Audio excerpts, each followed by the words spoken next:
ഈ യൂറോപ്യൻ രാജ്യങ്ങൾക്കാണ് അമേരിക്കയേക്കാൾ ഏറ്റവും പ്രാധാന്യം ഈ വാർ നിർത്തുക.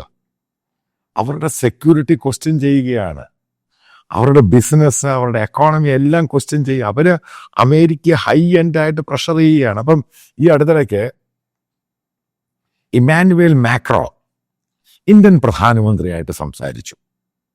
ശ്രദ്ധിക്കുക, എന്താ ഇതിൻ്റെ പ്രധാനമായിട്ട് പറഞ്ഞ സംഭവം നിങ്ങൾക്കറിയോ? ഇന്ത്യ എങ്ങനെങ്കിലും ഇടപെടണം, ഈ വാർ നിർത്തിയേ മതിയാവത്തുള്ളൂ.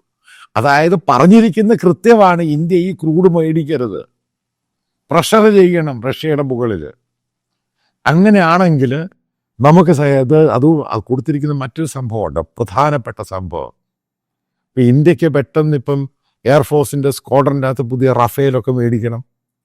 അതേപോലെ തേജസിൻ്റെ എയർക്രാഫ്റ്റിൻ്റെ ഇഞ്ചൻ തൽക്കാലം അമേരിക്ക സസ്പെൻഡ് ചെയ്ത് ജിഇയോട് പറഞ്ഞു കൊടുക്കണ്ട. കാരണം റഷ്യ ഉക്രൈൻ വാർ കഴിഞ്ഞിട്ട് ഇന്ത്യയുടെ റോൾ അറിഞ്ഞ ശേഷം കൊടുത്താൽ മതി. ഇതൊക്കെ ഉണ്ടാകുന്ന ഡെവലപ്മെൻറ്റ്സ് ആണ്. അപ്പം ഇന്ത്യ പെട്ടെന്ന് ഫ്രാൻസുമായിട്ടും സ്വീഡനുമായിട്ടൊക്കെ ബന്ധപ്പെട്ടു.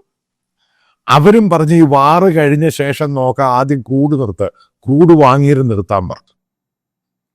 ഇതിനെല്ലാം കാരണം നമ്മുടെ പ്രധാനമന്ത്രി, നമ്മുടെ അഡ്മിനിസ്ട്രേഷൻ ഈ റഷ്യയുമായിട്ടും ചൈനയെ പോയി കാണിച്ചാണ് ഇവർക്ക് ചൊറിഞ്ഞിരിക്കുന്നത്. ഇവിടെ വലിയ സംഭവമായിട്ട് വന്നു അവർക്കത് ഇഷ്ടപ്പെട്ടില്ല. അത് ബേസിക്കലി കാരണം അവരുമായിട്ട് ബന്ധപ്പെട്ട്, അവരുടെ ബിസിനസ്സുമായി ബന്ധപ്പെട്ട് ഇവിടെ ഇത്രയും പേർക്ക് ജോലി കിട്ടുന്നു, തേടി നടക്കുന്ന സംഭവങ്ങളൊക്കെ ചെയ്യുന്നു. ഇതാണ് ഞാൻ നേരത്തെ യൂറോപ്യൻ യൂണിയൻ രാജ്യങ്ങളും ഇന്ത്യൻ പ്രധാനമന്ത്രിയായിട്ട് സംസാരിച്ചു. അവരുടെ ഡിമാൻഡ് ഇതാ,